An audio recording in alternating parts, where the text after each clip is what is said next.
Good morning, everyone. We're going to try and start on time. We've got a full morning ahead. Good morning, and thanks for coming. My name is Sean Brimley. I'm the Executive Vice President here at the Center for New American Security. And on behalf of Michelle Flournoy, Richard Fontaine, and our whole team, let me welcome you all today for what we call our second annual National Security Forum. And these particular forums are designed to bring together a high-level group of national security professionals to talk through some tough challenges and explore some emerging opportunities. Today we are focusing on one of the more important global events, really, that will occur over the next few months, the peaceful transition of power in the world's most powerful democracy, and the unique challenges facing the next commander-in-chief. And regardless of who is elected on November 8th, the national security inbox will look roughly the same, whether it's the fight against ISIS, tensions with China and Russia, massive humanitarian crises, or ensuring our tools of statecraft have the resources they need. The challenges are numerous and complex, and they all require presidential decision-making early in 2017. And there are opportunities as well. If a new president benefits from a smooth transition, he or she can hit the ground running in January, develop and disseminate key guidance to his or her cabinet team, and begin to allocate time and scarce resources against a clear set of national security priorities. So that's what we're all here to talk about today, and we're excited that you're here too. I wanted to give you, we're not going to MC this thing along. You have the agenda in front of you. So I want to take a few minutes to just talk through a couple things about the agenda and the nature of the discussion that we want to foster. Very importantly, all these sessions are on the record. There are media present, and we are recording these sessions, and we'll put them on our CNAS website in the coming days. So just be cautious and cognizant of that throughout the morning. And on the agenda that you have ahead of you, we have 4 sessions planned for today. And here's how they all sort of conceptually link together. The first is on the overarching strategic inheritance for the next president and the key challenges and strategic choices he or she will face. The second will explore the key lessons learned from previous presidential transitions and how the next team can start to govern effectively on day one. The third session will dive into the kinds of particular initiatives a new president could try to accomplish in the first few months of a new administration to build momentum. And finally, a discussion about one of the more important dynamics for a new commander-in-chief, the relationship between civilian leadership and senior military officers, along with the hundreds of thousands of uniformed men and women they lead. Each session will last about an hour, with significant time planned for discussion. So please, we want you to engage actively throughout and ask tough questions. That's why we wanted you here.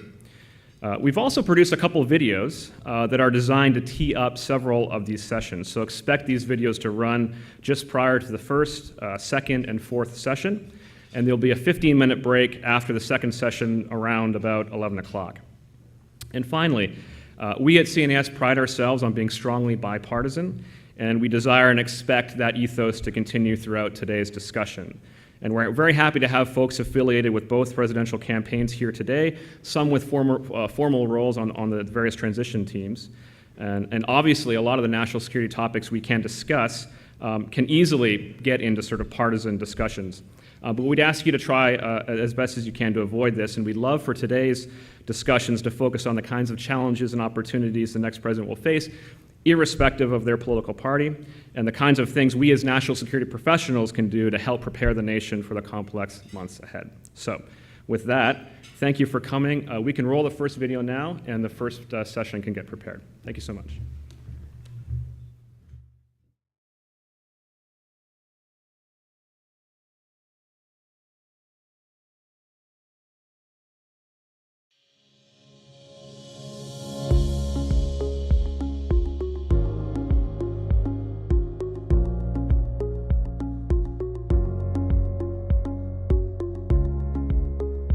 The next president, Republican or Democrat, will inherit a daunting set of national security challenges. Active conflicts in Afghanistan, Iraq, Syria, and eastern Ukraine will demand the next president's early and focused attention, as well as ongoing counterterrorism efforts around the world. Moreover, regional tensions in the South China Sea, on the Korean Peninsula, and across the broader Middle East all have the potential to generate significant strategic shocks. And as adversaries, from great powers to non-state actors, develop new tactics and capabilities to counter U.S. interests, the next president will be under enormous pressure to develop new capabilities and policy tools. The United States continues to have a number of unique strengths that will help the next president cope with these kinds of challenges. The American economy remains one of the most dynamic in the world, and it's stronger relative to its position just a few years ago. The U.S. military retains a significant lead in operational experience, in military technology, and of course in the quality of its personnel. And the United States has an unmatched global network of alliances and partners, giving it the unique ability to build coalitions around the world. But there are a number of reasons to be concerned about the strategic inheritance. The growth of extremist terrorist movements like ISIS continues to pose challenges to the United States and to our partners and allies around the world. The pace and the scale of proliferation of advanced military technology continues to democratize the tools of violence. Emerging powers continue to challenge U.S. leadership, and many of the institutions that America helped create decades ago are simply ill-equipped to deal with today's challenges. At home, the American public remains extremely skeptical about sustained military engagements overseas. The bipartisan national security consensus that undergirded a bias toward strong U.S. global leadership has eroded significantly in recent years. Polling also indicates a growing disaffection with globalization more broadly. And the failure of U.S. leaders to reach a bipartisan budget agreement on domestic and national security spending has seriously complicated efforts at sustaining U.S. military readiness and modernization. These systemic challenges will play out in key regions of concern, posing unique challenges for the next commander-in-chief. In the Asia-Pacific, the next administration has the opportunity to build on the so-called rebalance and reinforce closer ties with allies and partners. China's activities have set the table for a more concerted and organized U.S. effort to reclaim the mantle of leadership in Asia. While in the Middle East, the next administration will have to continue the fight against the Islamic State, deal with the complexities of Iran and the nuclear deal, Gulf partners that desire more U.S. presence, and strengthen our relationship with Israel. Across the Atlantic, the next president will have to address a European continent in crisis, while deterring further Russian aggression in Ukraine and neighboring states. That will require finding the right balance between supporting Europe as it grapples with Brexit and a host of counterterrorism challenges, and simultaneously pushing it to do more to foster regional stability at home and abroad. These challenges and many more will require a deft combination of leadership, innovation, and the prudent use of all elements of national power. Providing clear and sound strategic advice must be a hallmark of those who would advise the next president of the United States. Well,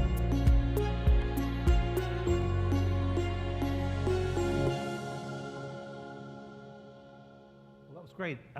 Welcome all. I'm David Sanger from the New York Times, but more importantly for these purposes, a CNAS alum. I was an early writer in residence for CNAS, and so I thank Michelle and Richard for having me back. When I was at CNAS, it was a little more than 8 years ago, and I was writing a book called The Inheritance, which sounded a little bit like this, about what President Bush and the Bush administration had left the Obama administration, actually beyond the Iraq issues. It's now available on remainder piles everywhere. And at various moments, I was tempted to go off and do the same thing about the Obama administration. I did actually do one at the end of the first term. But I decided that moderating a panel would be a lot less work. So we have a terrific panel for you today. Down at the far end, Richard Fontaine needs no introduction from CNAS itself. My friend Bob Kaplan, who was writing a book at the same time and has since written, by my count, about one every 8 months since, which really pisses me off, just so you know. Okay. Great friend Julie Smith, also of CNAS, and of course was in the administration, and Christine Wormuth, right here, who was Undersecretary of Defense for Policy. So what we're going to try to do is have a conversation for about 25 minutes or so on these issues, and then open it up to you. And the idea here is to survey in as a nonpartisan way as we can but also acknowledging the differences that we've heard surface so far in the campaign about sort of the major areas of challenge. So Richard, let me start with you. There have been moments when you have been less than fully complimentary of the Obama administration's I don't know what you're talking policies. I realize, and I've never called Richard up and had him do anything other than heap complete and total praise on the administration. But let's start with this. We know many of the criticisms of the administration's foreign policy, and I'm sure that we will be discussing some more today. But if you were the next president, whether you were Hillary Clinton or whether you were Donald Trump or whether you were a libertarian coming in, what policies would you identify in the space that we're discussing today that should either stay in place or be built on by the next administration? Thanks. I think the big area of strength is the policies in Asia that have been part of the rebalance. And there's been really bipartisan consensus, I think, behind the rebalance. The argument has not been whether there should be a rebalance of U.S. foreign policy toward Asia, but whether the Obama administration has given enough meaning to it, whether it has done enough to give real life to the rebalance. And if you look at the strategic impulse of recognizing the economic weight of Asia now and in the future, and then the rising geopolitical challenge of China, then that makes all the strategic sense in the world. And then you look into the sort of three baskets of issues in which the administration's been engaged. On the economic side, TPP, which has a huge question mark, but has been a major area of activity and should be built on.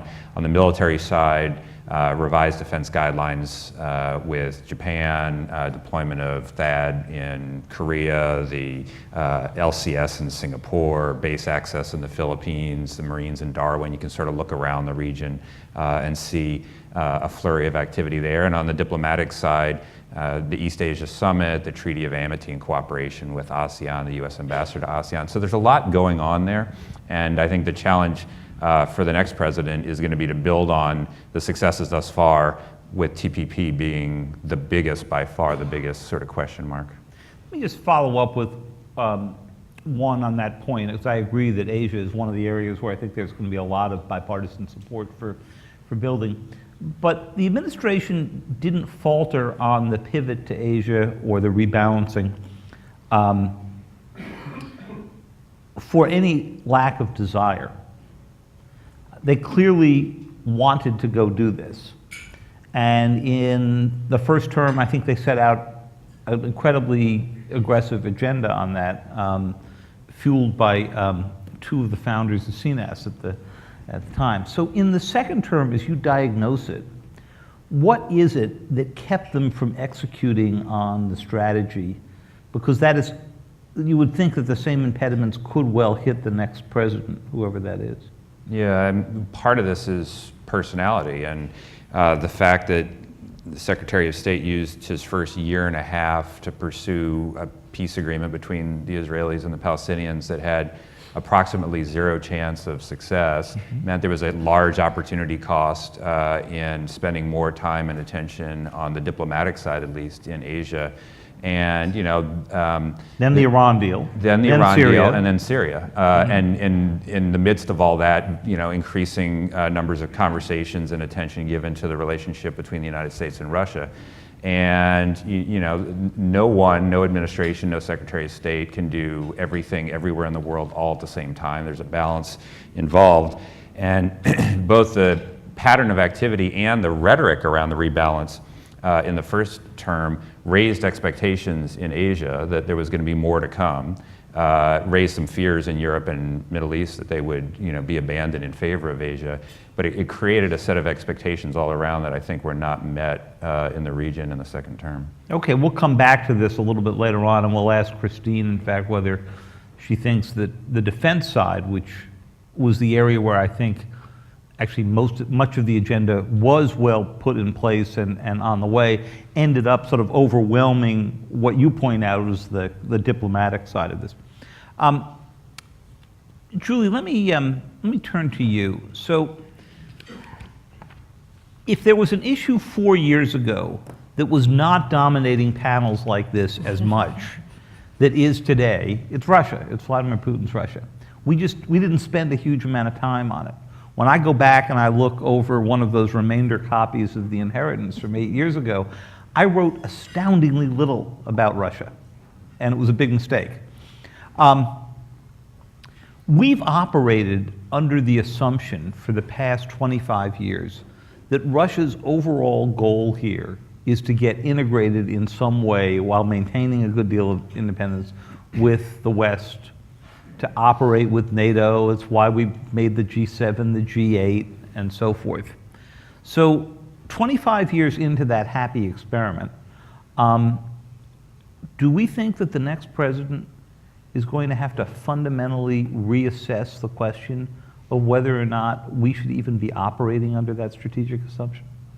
Yeah, I think that's a great question for the next administration. I mean, we have spent over 2 decades operating under the assumption that the Russians are interested in moving closer to Western institutions. And it doesn't mean that we haven't had our differences. We have had our differences since the wall fell. And since the end of the Cold War, we've had countless differences, particularly over NATO enlargement, where they were deeply suspicious of the motivations and viewed it largely as a very aggressive move towards Russia. We disagreed over Kosovo significantly, and in real time played out in very unhelpful ways. I mean, we could kind of tick through the list. But despite all of those differences and peaks and valleys in our bilateral relationship, we both assumed, and we, on this side of the Atlantic, assumed it because they were promoting the idea that ultimately the goal was to get closer to the European Union, develop better economic ties, to not become a member of these institutions, but to have an office, to have an ambassador at NATO, to open up a Russian office inside the NATO alliance, that they wanted to be in the WTO and have pushed in recent years, that they wanted us to make the G7, the G8, and so on. So now the question is, as we have Putin back in the chair, and he will be there for quite some time, can we put that aside? Should we put it aside? Particularly in light of not only their aggressive behavior in the immediate neighborhood and their very unhelpful role in Syria, but also just the signals we're getting in general about how they're looking at the West these days. I mean, I remember quite clearly after Putin was reelected and came back in 2012, and after President Obama was reelected in 2012, there was an immediate signal sent from Moscow that they wanted to engage with Washington. And the question that came back from Washington was, great, what's the agenda? And they said, well, what are you suggesting? And I remember the White House creating lists of options, and some of them were very benign. You know, we can talk about climate, we can talk about Arctic, we can talk about the harder issues, arms control, and all sorts of security issues, and lots in between. And so, you know, I think it was Tom Donilon that went over in the spring of 2013 and presented this big list of opportunities to have some sort of pragmatic engagement.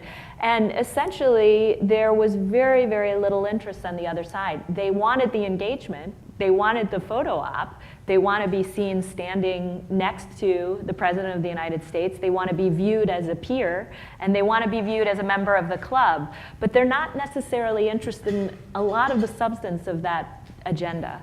And so I think we do have to step back as the next president comes in and ask ourselves, beyond what do we do about Russia and Syria, beyond how are we going to address Ukraine, which continues to be a major sticking point in our relationship, what is the fundamental strategic goal here, and should we turn that assumption upside down after 25 some years? And let me ask you the related intelligence issue that comes out of this. I think there's a good sense from intelligence officials I talked to that in our 15-year post 9/11 focus on counterterrorism, on the Middle East, and so forth, we lost some of our skills in understanding what was happening in Russia, and to a lesser degree in China. This is not a universal view. I hear pushback on this from some, not surprisingly, those who do Russia and China for a living, right? But the overall concept is that we were taken by surprise, not only by the tactical issue of the intervention in Syria, but of the overall thinking that went behind that, the intimidation that you've seen of European countries with, you know, the cable-cutting submarines that are running along and the bomber practice, everything that sort of has echoes of the Cold War. So if you're the new president coming in, do you have to fundamentally rethink how we are allocating our intelligence resources as well in this area?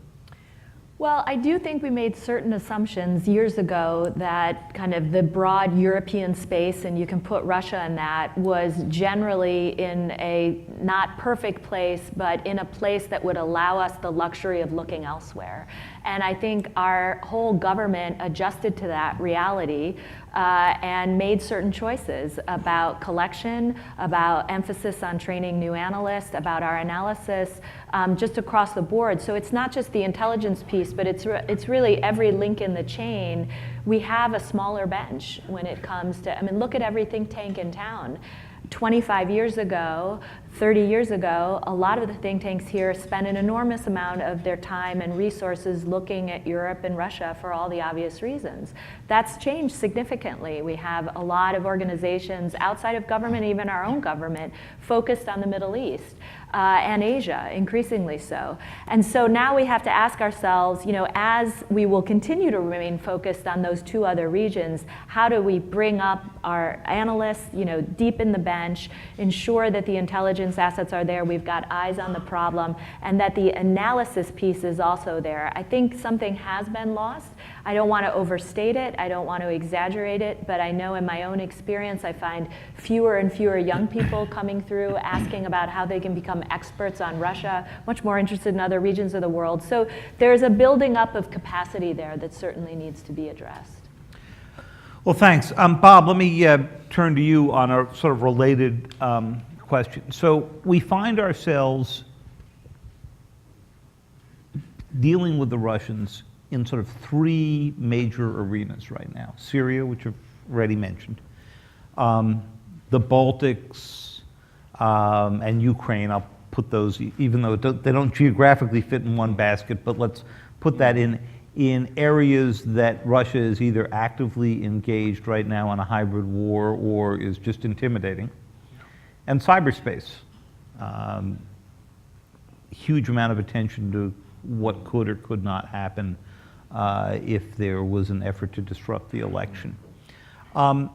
So how should we think about these three different areas? Do we want to be having our first conflict with Russia over what is essentially a humanitarian operation in Syria that certainly has some strategic aspects to it for the destabilization of Europe? Do we want to have it over the question of protecting the Baltics, particularly the NATO members? Or do we want to have it over the cyber issue, which comes home in many ways because it gets to the heart of our democracy? Yeah. And I would add a fourth arena, which is the greater Black Sea basin, including Romania, the Caucasus, which impinges on Ukraine. And I would say that all of those 4 or 5 regions, or leaving aside cyberspace for the moment, are actually, from the Russian point of view, one organic geography. From the Baltic states to Syria is the Russian near abroad.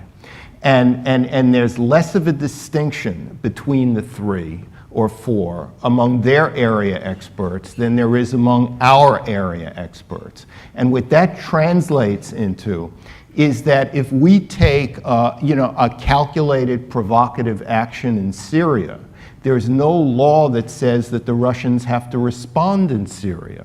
They can respond by sending some troops 20 miles inside Lithuania or something the following week, or ratcheting up tensions in the Ukraine. A number of us have participated in Baltic Sea war games, where this was precisely what happened in a way. So that this complexifies the Syrian challenge, because in addition to all the complexities of Syria, there's the added complexity of that the Baltic Sea, the Black Sea Basin, Ukraine are from the Russian point of view, part of the same battle space. Finally, in terms of cyberspace, cyber war is something that goes on continually. There's no beginning and end to it. And we have not delineated sufficiently red lines in the cyber war, the way we have in conventional war and others. If you do this, we will do that. It may be too early for that. It may be like at the beginning of the nuclear age. I'm not sure. But these are all things to consider. But I think a serious strategy is inseparable from a strategy in these other areas, because it's only from our self-referential geographical area studies divisions that we make divisions of these places in the first place. It's a fascinating question, and in the cyber element of it, I think there's a debate about, are we too early on red lines or are we too late? And there's a whole argument that we should have set this some time ago.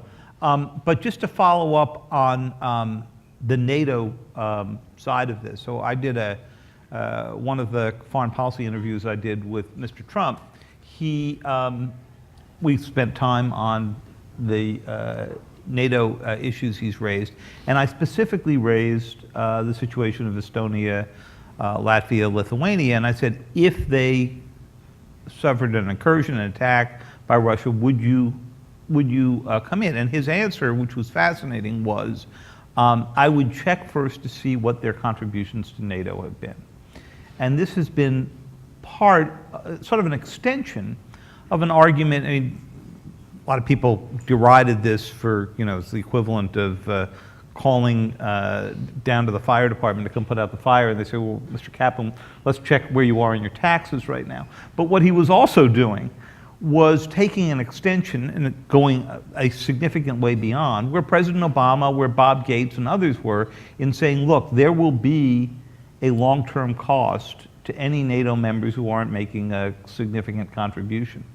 So for the next president who comes in, even if you didn't take the tack that Mr. Trump has suggested here of checking your contribution level before you came to a country's aid, what does that next president need to do to make it clear to the NATO members that they have to take their security as seriously as the United States? I think it has to be couched in a more holistic strategy, a more forward diplomatic tack towards the European Union, towards bringing Great Britain and Canada more closely into NATO than they already have, because let's stop using the acronym NATO. Let's call it what it originally was, the North Atlantic Treaty Organization, with Britain and Canada as key members. And because of Brexit, we have to compensate by aligning Britain closer to NATO and giving it a role that allows it not to be divorced from Europe or from us. And the more involved we are in Europe, the more possibility there will be to win the argument with countries that are not paying their fair share on dues. But I believe some of the Baltic states, Christine would know this much better than I, or Julie, are actually paying more than their 2%. They are. There are quite a number that there are. So that's like a broad brush indictment that doesn't really work. We made that point in the interview, yeah. Yeah. But there are other states that, I think they will all be at their 2% within a year or two, but there are other states that are still significantly below. And I would say that the key to Europe, diplomatically, for the United States and the new administration is Germany. Because the risk is that Angela Merkel may be the last in a line of German chancellors since Konrad Adenauer, who have an historic psychological obligation to the legacy of World War II and the Cold War. And I'm frightened about younger Germans who may not have this. Christine, we have preserved you for last because you were the one most stuck in the Washington traffic this morning. So we had to give you a moment to recover from that. Let's talk for a moment about Iran, because it's one area that we have not discussed here. I think when the history of the second term of the administration is written in the foreign policy arena, Iran is going to go up for those who come out of the administration as, I think, one of their proudest accomplishments.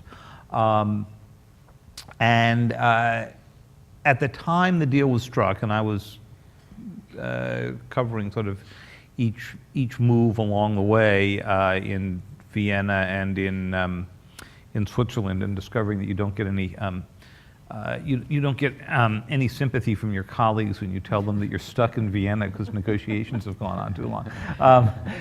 But at the time it was signed, which was now probably about 16, 17 months ago, the question was, would this become the basis on which to build a bigger relationship with the Iranians? In other words, was this a starting point, and then we could have a deeper conversation about Syria, and then we could build on it to de-escalate tensions with the Saudis and talk about their regional ambitions, and were there some common interests we could work together?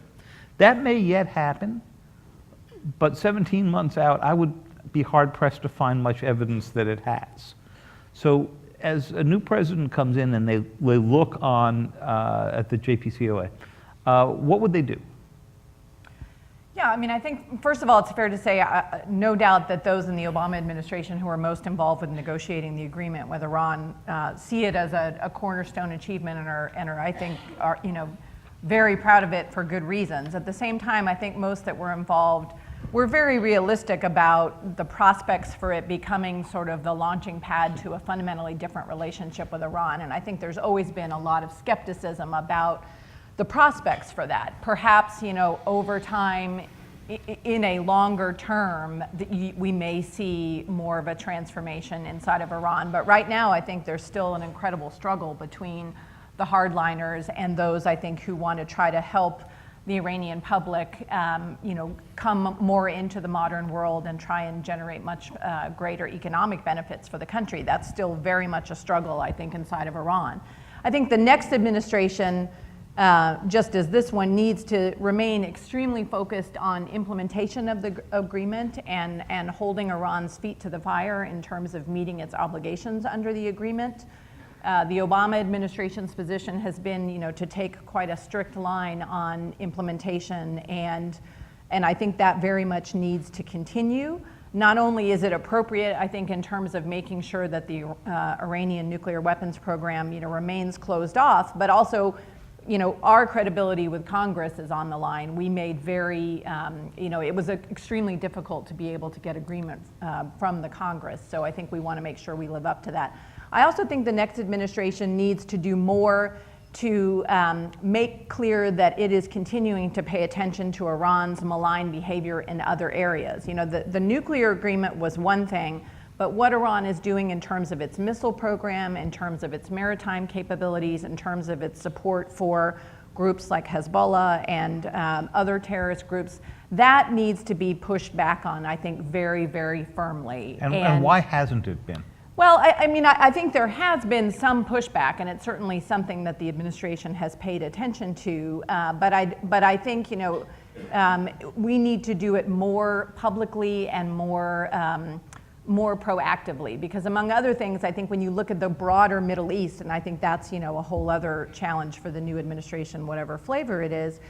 The Arab countries in the region, the Sunni countries in the region, are deeply, deeply concerned about Iran. And I think the more we can do to assure them that the United States military presence is going to remain robust in the Gulf, that we are pushing countries in the region to invest in their own missile defense programs, that will give them some assurances that we are not just letting the Iranian threat go unchecked. And I think that's something that the next administration needs to put greater public emphasis on, even as it also, makes sure that the implementation of the agreement goes forward in an appropriate and strict way. Before we go out to the audience, but while we've got you here because your policy shop dealt with so many of the questions of nuclear modernization in the Pentagon, there was a tape recording that became public last week of Secretary Clinton talking to a fundraiser group earlier this year. and was asked a very good question by one of your former colleagues in the Pentagon about her thinking about whether it made sense to spend $1 trillion over the next 2 to 3 decades on a complete modernization of our nuclear forces. And that bill is not only what we're seeing happening now with the effort to make our nuclear weapons more reliable and continue improving them even as the numbers come down to the new START levels, but the huge investment in the future in delivery vehicles as we get to a point where our bomber fleet needs to be redone. Certainly the ICBM fleet needs to be done. That it turns out it's true, they actually really do use 8-inch floppy drives still. I haven't even found any of those around in my house lately. And same thing for the submarine fleet. And she basically raised the question, is this really, if I've got to spend a lot of new money on defense, do I really want to be spending it on $1 trillion in these legacy systems that we hope and pray and suspect we will never use? So I can't imagine a bigger defense spending question that will confront the new administration in its first year. Talk us through how to think about that. Sure. Well, I think there's sort of two pieces to this. There's the piece specifically focused around the nuclear triad and the modernization that's needed there, but then I think it connects really to the broader resource challenge that we face that came to my mind both listening to Richard talk about what we were doing with Asia and the rebalance and listening to Julie and Bob talk about Europe. I mean, you know, one of the, I think, fundamental things the next administration is going to have to do is to work with Congress to come to a solution to the Budget Control Act. And I see Bob Hale out there, and I'm sure the lights are pretty bright, so I can't see others. But you know, this is something we have, all of us who've been inside the administration have been trying very hard to find a solution. But I think part of it really does need to be, you know, it would be much better for America's security if we were able to grow the size of the pie that we were spending on our national security instead of having to struggle as much with how do we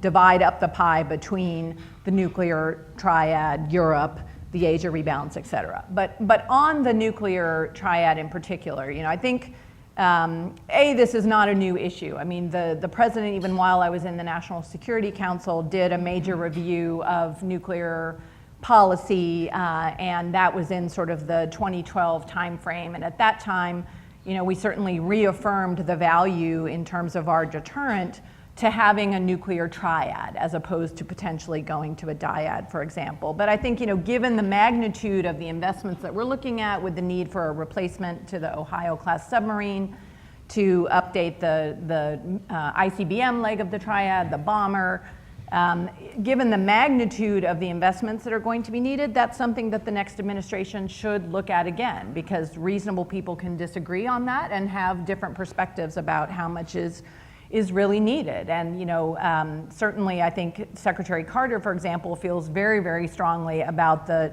need for some of the programs that the department is currently budgeting for.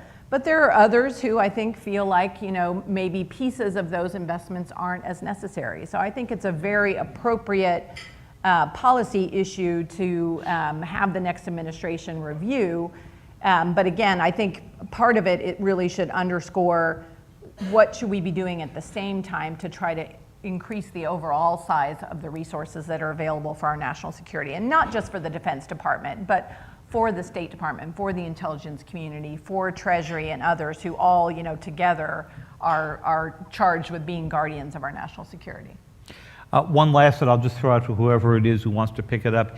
If you had to go look at a crisis that could come upon us pretty quickly early in a new administration, you'd have to say, given the events of the past 6 or 8 months, that it's North Korea. That we have seen an incredible ramp up in not only their nuclear testing, but in their missile testing. And for all the jokes that late night comedians do, they're actually beginning to learn a lot from these and get a lot done. So who wants to pick up what we what we need to go do next in North Korea. Richard? I'll give it a shot. I mean, the problem with North Korea is if you compare it to Iran, the nuclear progression is obviously much further along than Iran was at any stage because it has its own nuclear arsenal and may test another nuclear weapon here in the coming days. And the sanctions regime and the coercive measures that have been applied against North Korea to stop that are well behind what was applied to Iran. So there is the chance to significantly ramp up the economic pressure, but of course China remains the big outlier there, and I think it's unrealistic to just hope that China is going to somehow solve the problem for us by reining in North Korea and getting it to stop its nuclear program, and that North Korea would give it up and then take on the geopolitical significance of, Guatemala or something like that. No offense to Guatemala, but it's only the nuclear arsenal and its assertive actions that give us reason to talk about it today.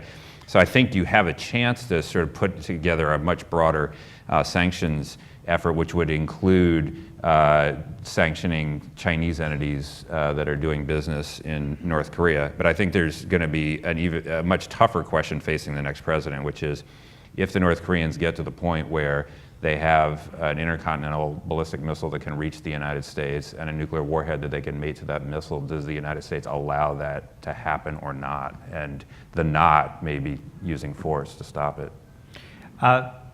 The other assumption built into this is that by doing the more sanctions, so sanctions aren't meant as a punishment, they're meant to change behavior. But that's based on a fundamental assumption that the North Koreans are willing to trade away the nuclear program. Right. And while that was a reasonable assumption maybe 10 years ago, Bob, is it a reasonable assumption today? No, because I think their nuclear program now is not to create a bargaining chip, but it's integral to their whole defense strategy. And I think that, if we ramp up sanctions, the way this is looking historically, you ramp up sanctions, you make the country poorer, something happens, and then we have to start thinking in the long run of nation building in North Korea. Because were the regime to unravel, or were the regime to be taken down because of some demonstrable thing that it does that's just unacceptable, you would have a population relatively the size of Saddam's Iraq, with no tradition of democratic rule. Iraq did have that in the early decades of the 20th century. And the complexifying factor of China. We couldn't do anything there without Chinese buy-in. And the decisions that would be made would totally rearrange the power relationships in Northeast Asia, perhaps for a generation to come. Well, let's bring up the lights, because we have a little bit of a hard time seeing who's out there given these. And we'll go first question to you. I think we have some microphones coming. And please, for each question, tell us briefly who you are, and please have a question mark at the end of the question. Great panel. Frank Hoffman, National Defense University. I'd like to talk a little bit about a missing dimension from today's panel on strategic choices, and specifically domestic political support for the agenda.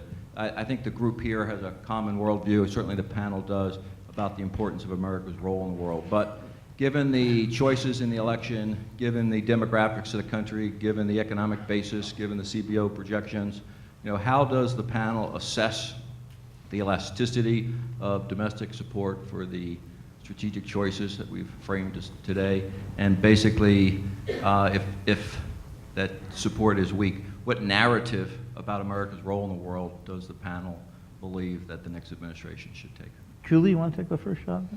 Sure. I mean, it's not black and white in terms of where the public is. I mean, it's very schizophrenic, as we've all seen from some of the polling data. I think we did go through a number of years where the polling data seemed to show kind of strong tendencies towards retrenchment and an interest in pulling back and focusing on things at home and recovering from some of the, or collecting some of the lessons from Iraq and Afghanistan. But that's obviously changed in recent years, and I think as the American public has watched the three very different sets of experiences from Iraq and Afghanistan, full-on multi-year engagement, the Libya operation with a much lighter touch, shorter air operation, and then Syria, where we have largely opted to stay out of the conflict, I think the American public has observed those experiences with great curiosity, and now it seems like some of the polling data, when you ask about leadership or engagement in the world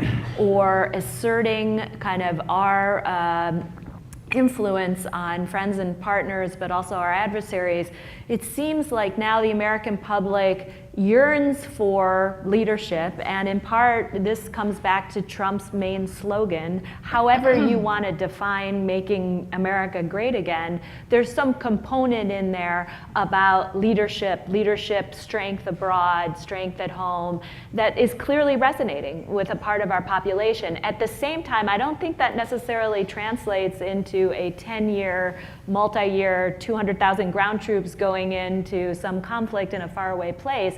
So the next president is going to have that as one of the key challenges.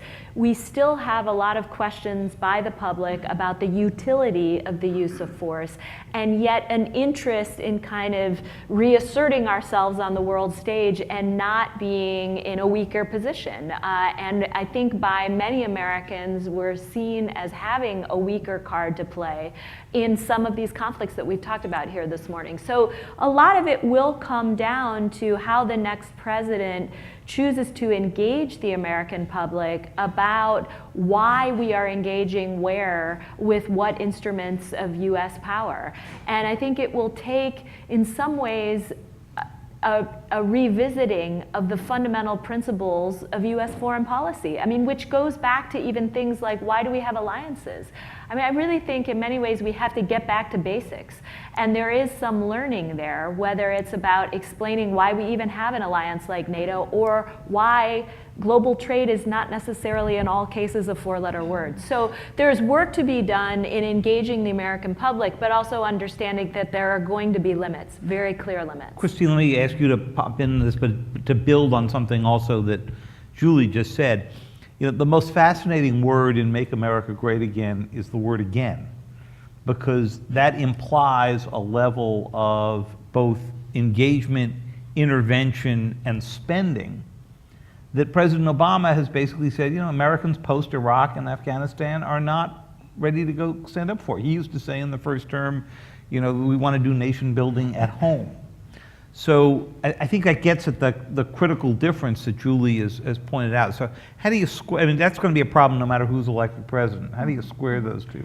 Yeah, I mean, personally, to me, I think the again and Make America Great Again is hearkening back much farther, you know, pre 9/11, pre-invasion of Iraq, and so I think that's really talking when about. I asked him, he told me sort of Eisenhower era. Yeah, he thought that was. I think that's where, you know, what I wanted to emphasize is, you know, I agree with everything Julie just said. I think we have got to, the next administration has to do much more, I think, to have an ongoing dialogue with the American public about why it's important to have that leadership role in the world, and why it's good for most Americans, why they should be in support of it, what it will enable us to do.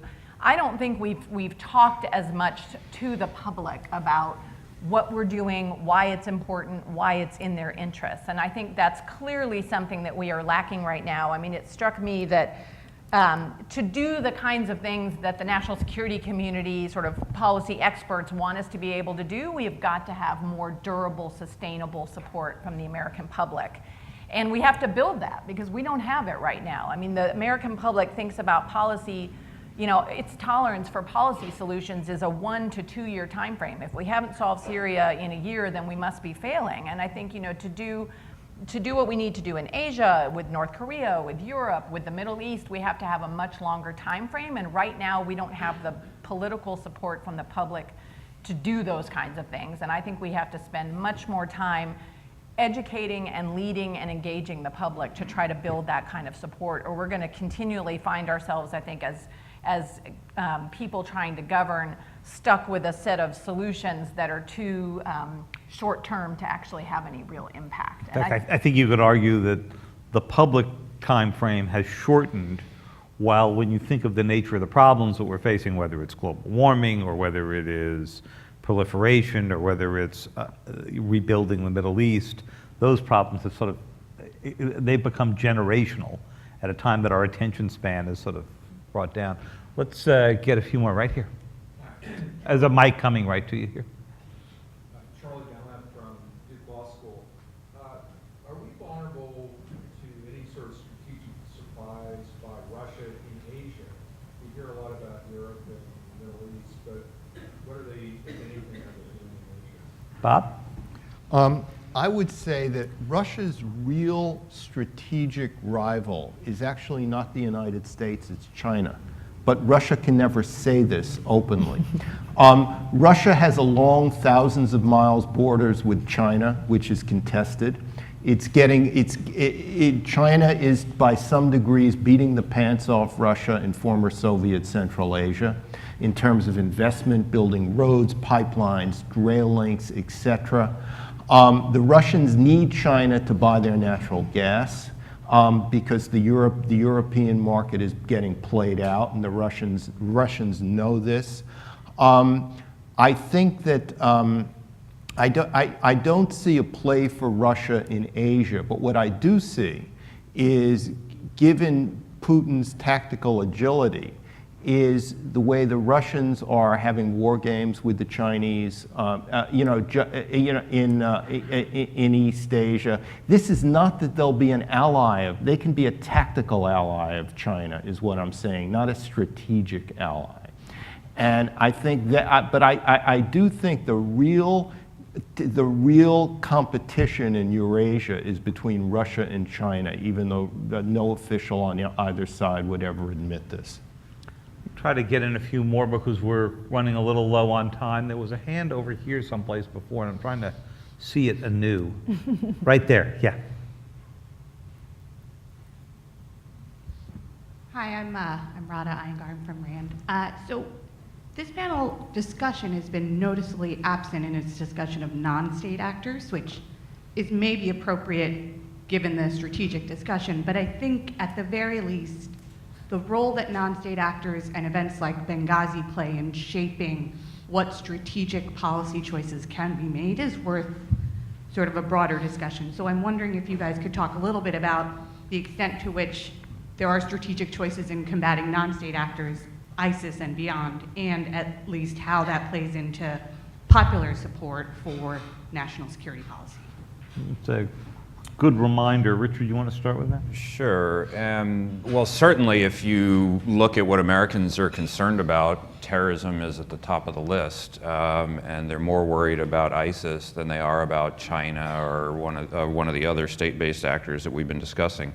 And this is going to be sort of a first week agenda item for the next president to determine what is the anti-ISIS campaign look like? Is it different from the Obama administration's approach? And how does that square with the civil wars across the Middle East, particularly the ones in Iraq and Syria? So, in that sense, I think there's there's a really important element to this to connect it to the state as well, because one of the Obama administration's assumptions underlying its Syria policy, for example, is you can't defeat ISIS completely without resolving the civil war in Syria. You can't resolve the civil war in Syria as long as Assad is there, because the fight will continue. So you have to have an Assad plan and a plan for the civil war in order to ultimately defeat ISIS. New administration is going to have to decide whether that's right or whether that's wrong, and what it does about it, in addition to the increase in direct action against ISIS and so forth.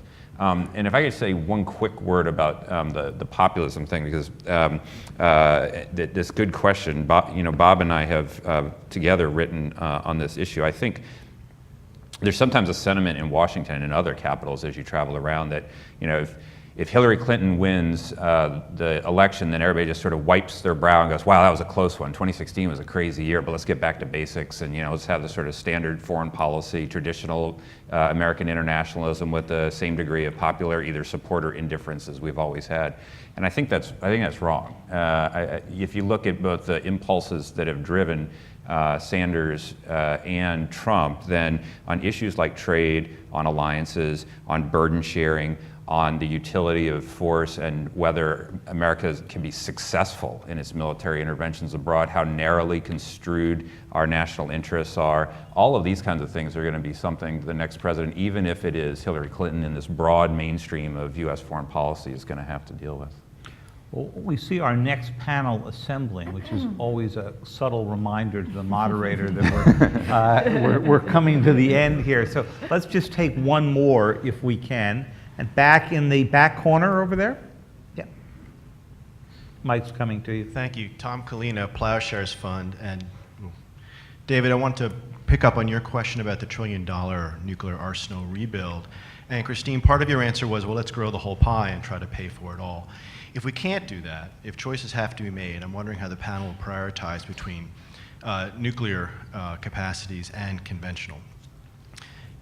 What are the trade-offs there? How would you make those trade-offs? And I would just raise an op-ed written by Bill Perry in Friday's New York Times, where he very much did a very comprehensive review of his priorities for the nuclear arsenal rebuild, where in a nutshell he says some number of submarines, yes, some number of bombers, yes, no nuclear armed cruise missiles on those bombers, and no new ICBMs.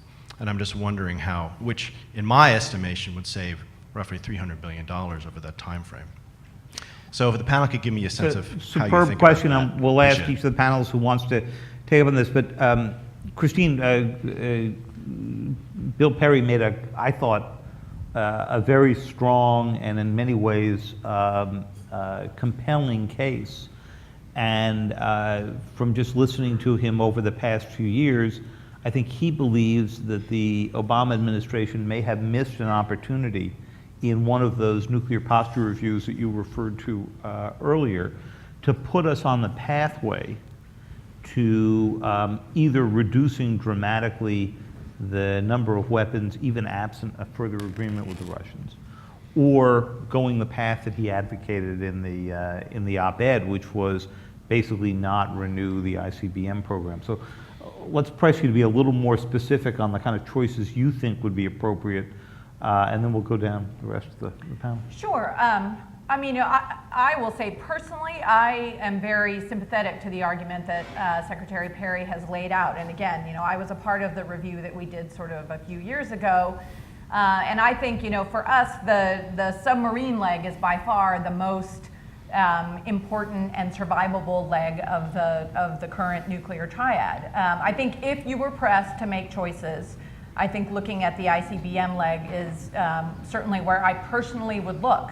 But I also know, that it's really an incredibly complex set of issues, and particularly at a time where we're looking at the challenges posed by Russia, for example, and the incredibly comprehensive and rapid military modernization we've seen with China. I think we want to be very, very careful and thorough when we do a review of the nuclear triad. So I think the next administration is going to want to look at that very carefully. I personally am sympathetic to the argument Secretary Perry laid out, but I think there are arguments that can be made for the program sort of DoD has put forward right now as well. Anybody else want to pick up on that? I'll just say that it's to say that we should only have sufficient nuclear weapons because we might use them is a very narrow way of looking at things.